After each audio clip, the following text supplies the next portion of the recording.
Mesdames et messieurs, bonjour et bienvenue dans cette nouvelle vidéo. Alors dans cette vidéo, nous allons parler de la position anatomique de référence. Nous allons parler également des plans anatomiques, des plans coronaux, sagittaux et des plans transversaux. Enfin, nous parlerons d'autres termes qui sont utilisés pour la localisation des structures anatomiques, c'est-à-dire antérieure, postérieure, médiale, latérale, supérieure, inférieure, proximale, distale, crâniale, caudale et rostrale. Et finalement, nous parlerons aussi des autres termes qui sont utilisés, notamment superficiel et profond. Alors, par rapport à cette position anatomique de référence, comme vous le voyez ici sur mon écran, donc c'est une position qui est utilisée pour une description géographique des éléments anatomiques, et le corps est dit en position anatomique lorsque le patient est debout, les pieds ici sont réunis, les mains sont sur le côté, les paumes des mains sont tournées en avant. Alors la bouche doit être fermée, l'expression du visage doit être neutre, les pommettes sous les yeux sont dans le même plan horizontal, les yeux sont ouverts, le regard est droit, horizontal, fixant un point éloigné. Alors les paumes de main sont orientées vers l'avant et les doigts ici sont étendus et réunis avec la pulpe du pouce ici à 90 degrés par rapport aux pulpes des autres doigts, et les orteils aussi des pieds sont orientés vers l'avant. Alors maintenant que nous avons notre position anatomique de référence, nous allons pouvoir décrire des structures en utilisant des plans anatomiques. On va distinguer trois groupes de plans dans une position anatomique.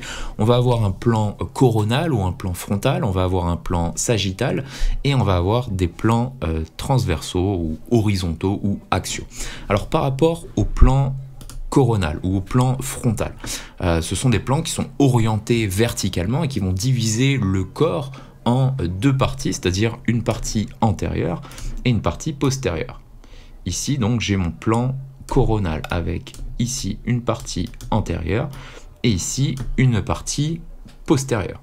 Ensuite je vais avoir un plan sagittal les plans sagittaux sont orientés verticalement mais sont à angle droit avec les plans coronaux, les plans frontaux qui divisent le corps en une partie droite et gauche. Comme vous le voyez ici, je vais avoir mon plan sagittal avec ici une partie gauche et ici une partie droite.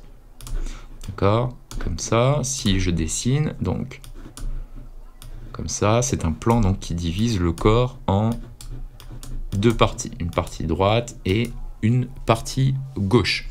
Alors en tout cas, vous avez le plan sagittal qui passe par le centre du corps ici et qui le divise donc en deux parties égales, droite et gauche, et qui est appelé un plan sagittal médian. Finalement, nous avons un troisième plan, ce sont les plans transversaux ou horizontaux, c'est la même chose, ou axiaux on peut dire aussi, et qui vont diviser le corps en une partie supérieure.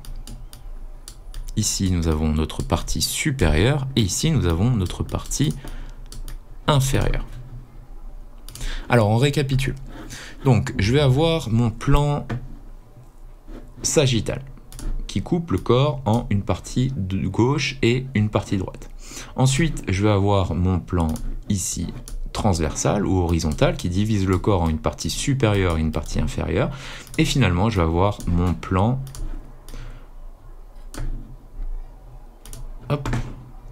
coronal ou frontal qui va diviser le corps en une partie antérieure et une partie postérieure. Alors maintenant que nous avons bien compris ça, donc ces plans vont être importants pour étudier donc différentes coupes anatomiques, mais également pour étudier aussi les mouvements du corps humain.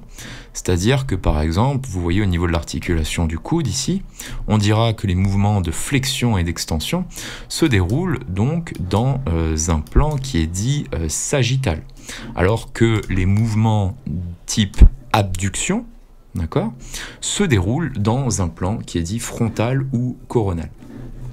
Alors maintenant, je vais vous parler des termes antérieur, postérieur, médial, latéral, supérieur et inférieur. Nous en avons déjà parlé.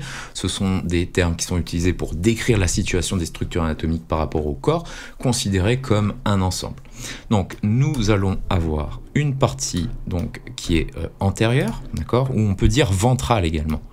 Donc, ici, nous avons notre partie antérieure. Ici, nous avons notre partie postérieure. d'accord, qui décrivent tout simplement une position relative à l'avant ou à l'arrière du corps. Je vais vous donner un exemple. Le nez, ici, est antérieur par rapport aux épaules ou par rapport aux fesses. Ici, le talon est postérieur par rapport au pectoral.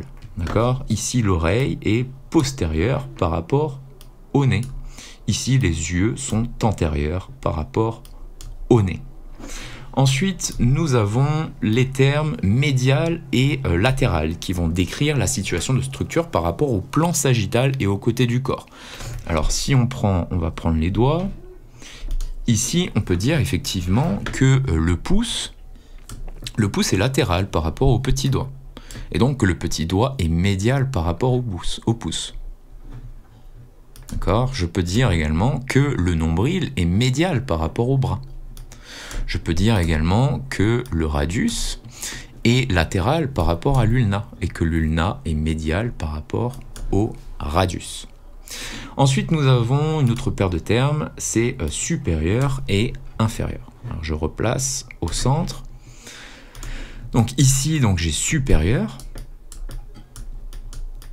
Et vers le bas, vers les pieds, donc j'ai inférieur. Tout simplement, le coude est inférieur par rapport à l'épaule. La tête est supérieure par rapport à l'épaule. Ça, vous l'avez compris, d'accord ? Et donc, on peut utiliser plusieurs termes en même temps.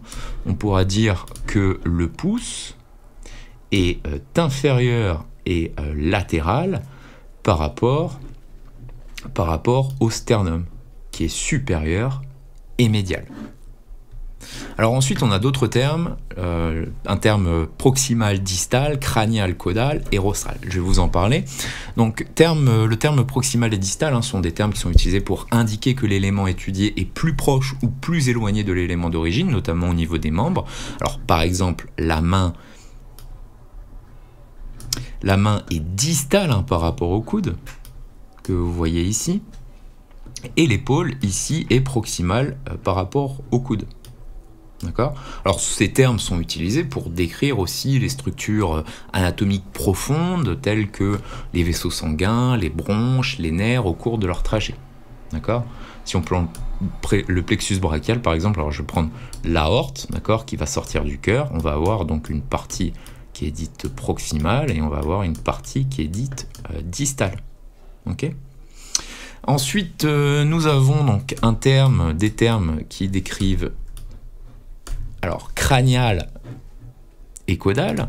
Alors cranial, ça veut dire vers la tête. Caudal, ça veut dire vers la queue. Ils sont utilisés quelquefois pour signifier, on l'a étudié déjà, respectivement supérieur et inférieur. Donc cranial égale supérieur et caudal égale inférieur. Alors ils sont utilisés en référence à l'embryon avant le développement des membres. Dernier terme, c'est le terme rostral, qui est employé pour localiser la structure étudiée par rapport au nez, particulièrement au niveau de la tête. Par exemple, je vais le tourner, donc le cerveau antérieur est rostral par rapport au cerveau postérieur. Et pour terminer, nous avons le terme superficiel ou le terme profond. Donc là, je vais enlever la peau. Donc, ils sont utilisés, ces termes sont employés pour décrire la position relative de deux structures en fonction de la surface du corps. Alors, un exemple, si je prends le sternum, ici, il est superficiel par rapport au cœur, qui est plus profond. D'accord ? Ici, la clavicule est superficielle par rapport au poumon. Voilà, c'était tout pour cette vidéo, et je vous dis à très vite, au revoir.